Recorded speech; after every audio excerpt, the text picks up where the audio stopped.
ভারী থেকে অতি ভারী বৃষ্টিতে চট্টগ্রাম অঞ্চলে সৃষ্ট বন্যা ও পাহাড় ধসে ৬ দিনে ৪৪ জনের মৃত্যু হয়েছে। কক্সবাজারের চন্দ্রিমা এলাকায় শনিবার রাতেও পাহাড় ধসে একজন নিহত হয়। সে সঙ্গে ক্ষতিগ্রস্ত হয়েছেন ৮,৬৭,০০০ মানুষ। চট্টগ্রাম অঞ্চলে ২৪২ কিলোমিটার সড়ক পানিতে তলিয়ে গেছে। এদিকে বন্যা পূর্বাভাস ও সতর্কীকরণ কেন্দ্র বলছে, টানা বৃষ্টিতে ৭ জেলায় বন্যা পরিস্থিতির সৃষ্টি হয়েছে। নতুন করে ঝুঁকিতে পড়েছে আরও ১০ জেলা। এরই মধ্যে আবহাওয়া অফিস জানায়, বঙ্গোপসাগরের সৃষ্ট লঘুচাপ অনেকটাই দুর্বল হয়ে গেছে। ফলে চট্টগ্রাম সহ দক্ষিণাঞ্চলের অতি ভারী বৃষ্টিপাত কমে আসতে পারে। প্রতিনিধিদের তথ্যচিত্রে আরও জানাচ্ছেন তাসিন তারিন।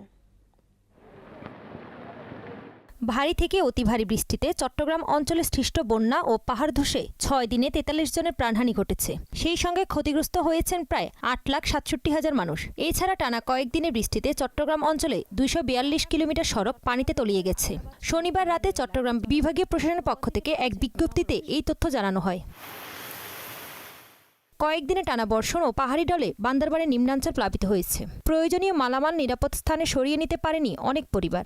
এইভাবে বৃষ্টিপাত অব্যাহত থাকলে পরিস্থিতি আরও অবনতির আশঙ্কা করছেন স্থানীয় বাসিন্দারা।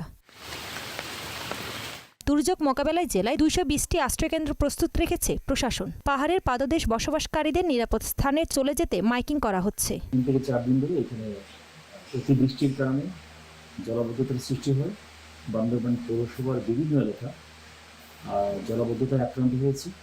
অনেকের ঘরবাড়িতে পানি প্রবেশ করেছে। তাদেরকে আশ্রয়কেন্দ্রে চলে আসার জন্য আমরা পৌরসভার পক্ষ থেকে মাইকিং করেছি, জেলা প্রশাসনের পক্ষ থেকে মাইকিং করা হয়েছে। এদিকে পাহাড়ি ঢলে কক্সবাজারের চকরিয়া এবং পেকুয়া উপজেলার ১৮টি ইউনিয়ন পানির নিচে তলিয়ে গেছে। পানিবন্দী হয়ে আছে ২.৫ লাখ মানুষ। ২ উপজেলার সব গ্রামীণ সড়ক পানির নিচে তলিয়ে যাওয়ায় যোগাযোগ বিচ্ছিন্ন হয়ে পড়েছে। দেখা দিয়েছে খাবার ও বিশুদ্ধ পানির সংকট। জেলা প্রশাসন বলছে, ক্ষতিগ্রস্তদের জন্য নগদ অর্থ ও চাল বরাদ্দ দেওয়া হয়েছে। এক মাসে যে বৃষ্টিপাতটা হয়, এই এক মাসের প্রায় বৃষ্টিপাতের ৮০% এই ৭ দিনের সময়ের মধ্যে হয়েছে। চট্টগ্রাম নগরীতে জলাবদ্ধতা না থাকলেও বাঁশখালী, সাতকানিয়া, লোহাগাড়া ও চন্দ্রনাইশে বন্যা পরিস্থিতি ভয়াবহ রূপ ধারণ করেছে। পানিতে ভেঙে পড়েছে মাটির ঘর, ভেসে গেছে মাছের ঘের। দুর্গতদের খোঁজ খবর নিতে বিভিন্ন এলাকা পরিদর্শন করেন Chittagong city mayor doctor Shahadat Hossain. অন্যদিকে শুক্রবার মধ্যরাত থেকে শনিবার পর্যন্ত চুয়াডাঙ্গায় ১৭৬ মিলিমিটার বৃষ্টিপাত রেকর্ড করা হয়েছে। টানা বর্ষণে পৌর এলাকার বিমরুল্লাহ গ্রামের জেলখানা সংলগ্ন পাড়ায় জলাবদ্ধতা সৃষ্টি হয়েছে। জেলা প্রশাসক ও স্থানীয় বিএনপির পক্ষ থেকে আশ্রয়কেন্দ্রে ক্ষতিগ্রস্তদের মাঝে প্রয়োজনীয় খাদ্য সামগ্রী বিতরণ করা হয়। এদিকে বন্যা পূর্বাভাস ও সতর্কীকরণ কেন্দ্র বলছে, টানা কয়েকদিনে ভারী থেকে অতি ভারী বৃষ্টিতে ৭ জেলায় বন্যা পরিস্থিতি সৃষ্টি হয়েছে। এই অবস্থায় নতুন করে বন্যা ঝুঁকিতে রয়েছে আরও ১০ জেলা। পানি উন্নয়ন বোর্ডের বন্যা পূর্বাভাস কেন্দ্র এক বিজ্ঞপ্তিতে এমন আশঙ্কার কথা উঠে এসেছে।